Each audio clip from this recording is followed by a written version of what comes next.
Well, the flat Earth has definitely got a sting in its tail, hasn't it? I can see why the round earthers are a bit nervous, isn't it? But not my thing, not yet anyway. Just got some bite, I tell ya. Over 1 kilometre. 1 kilometre, straight line, right? Which is not that one. It's supposed to dip. This is what I've seen, right? I'm still obviously taking this with a pinch of salt, but over 1 kilometre, it should drop 8 centimetres. Over 1 kilometre, an 8 centimetre drop.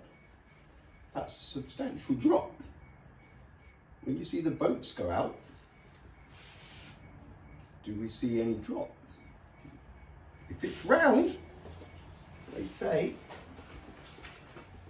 that 1 kilometre that way it will drop by 8 centimetres. What can you say to that? When you see those boats, so I've been out fishing enough times, deep sea, and 8 centimetres. It's weird, isn't it? Not detectable. No, sir. Anyway, don't want to thin myself out too much, do I? Because we've got bigger fish to fry. I say they're bigger because they affect everybody. 1938. That's where we were going to go. I do say it with the best intentions when I say, I'll be back this evening, which was supposed to be yesterday. 1938. 30th of October in the US of A at 8 p.m. Do we know what happened in 1938? Name? Orson Welles. He was working like on a radio station, either, I don't know if he owned it, but he did a live broadcast like they used to do at certain times every day. 1938, radios, there was no TV. It was kind of new technology, wasn't it? Radios, wow. So all the families sitting around their radios, the families that did have them, and they went for the War of the Worlds, didn't they? The War of the Worlds. Broadcast as if it was happening. So the US, all those people that had radios and tuned in that night, swish, they thought they were being invaded by Martians. Half of the US was in panic. People disappeared for months. People honestly thought they were being invaded by aliens. The War of the Worlds. And this went on for 40 minutes. And by the end of the show, the cops had actually turned up at the studio, saying, what is going on? And outside world was gone bananas, right? Everybody running from imaginary Martians. Could this have been the beginning of the end? This is where the absurdities start. America in 1938, on the 30th of October at 8 p.m. sharp, was under attack by Martians. This, ladies and gentlemen, you've still got the hangover from it. That's why the absurdities are easily believed.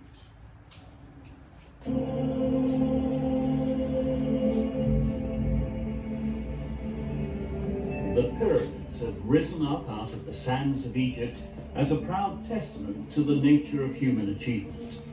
They are both monuments to that which endures and to that which fades away. Their original grandeur has been sandblasted by time, but these man-made mountains product of many thousands of hours of sweat and blood, now stand as fixed points in the North African landscape.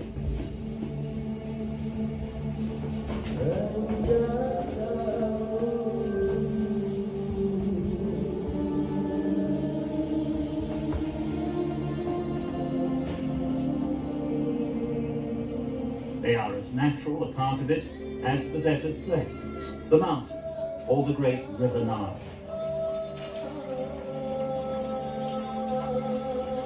Modern Egypt is very far removed from the ancient nation of the pyramid builders, but still her pyramids form a focus for national pride and identity.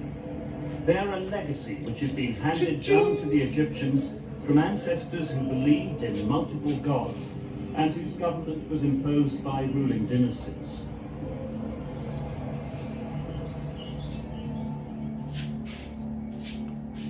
The great rulers of these dynasties were the Egyptian pharaohs, the creators of the pyramids.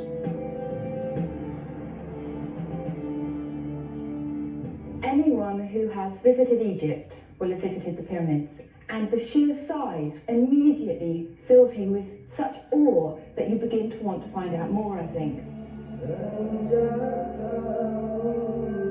The pyramids and the Sphinx are the symbols of Egyptian culture more than any other. If you want to invoke the culture of ancient Egypt, you stick a picture of the pyramids or the Sphinx on it and it automatically calls up all those associations. But one thing worth bearing in mind is up until the early part of this century, the Great Pyramid at Giza was the tallest building ever created by mankind, and still the sheer mass of stone, it's the most massive building ever created, which is fairly amazing given it's one of the earliest buildings of mankind. When the first pyramid was built, Western Europe was still shrouded in the mists of prehistory.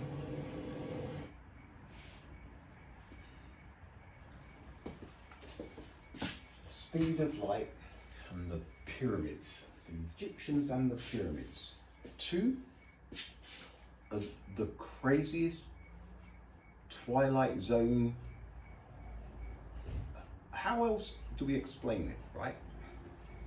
The Egyptians could not have built the pyramids, right? Because of the amount of stone that was needed to be quarried. They never, ever focus on that. It's all how they built the pyramids, isn't it? They never look back to how this stuff was quarried. How do you quarry that amount of weight, right, in any amount of time using copper hand tools and their bare hands? It is physically, logistically impossible. So why on earth are people still believing this madness, right? It is so illogical that it's borderline insane. It is impossible, an impossible task even today. What needs to be done, I keep saying this, all of these people that keep coming up with all of these wacky theories for how the Egyptians built the pyramids, they need to get off of their arses, out of their offices, right? And all they have to do is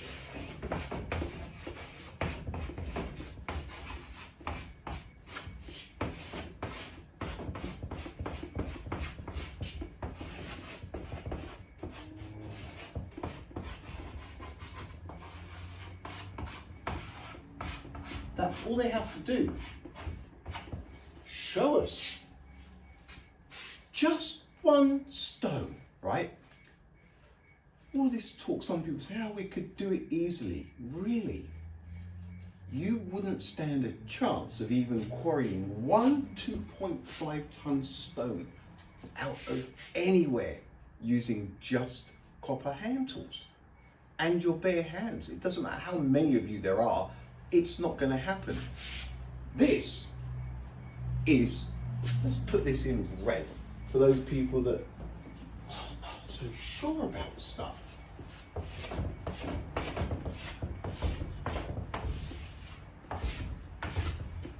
Now people say, prove it. No, you prove that you can get one stone out of any freaking limestone quarry wall, rock face, using only copper hand tools. This is where it is dead. Bang! But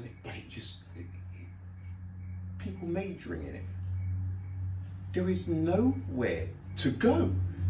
How is it people don't understand this? How have you been talked into this madness, right? There is not an explanation for how one single stone was ever quarried out of anywhere using copper hand tools, because it is physically impossible. It's a stupidity, nonsense, horseradish, bullshit. It cannot be done. It simply cannot be done. So all of these people who keep coming up with these Mickey Mouse theories about using hydraulics like water and lifting, I mean, guys, can you not see that you're having your intelligence insulted so bad? But to believe it, it's people who are believing this stuff, it's because they haven't sat down and thought about it. It's stupid. How do you quarry a 2.5 ton stone out of anywhere using copper hand tools? Is it not a fair question? I think it's a fair question. It's just this cloak of garbage that is just thrown over everything. Nobody's looking at the small print, the fine print. Nobody's looking. Everybody's just accepting everything at face value. And I tell you what, that is why this place is in the state it is. Because they're running away with all of the lollies, because everybody's like, oh yeah, that's really cool. And you believe it. By believing it, you promote it. You promote the absurdity by believing it, right? Now, it's the same with the speed of light. The speed of light radiating from the sun. I mean, during a solar eclipse, right? During a solar eclipse, there is only one way they can play out the way they do, and that is if the sun's light is absolute.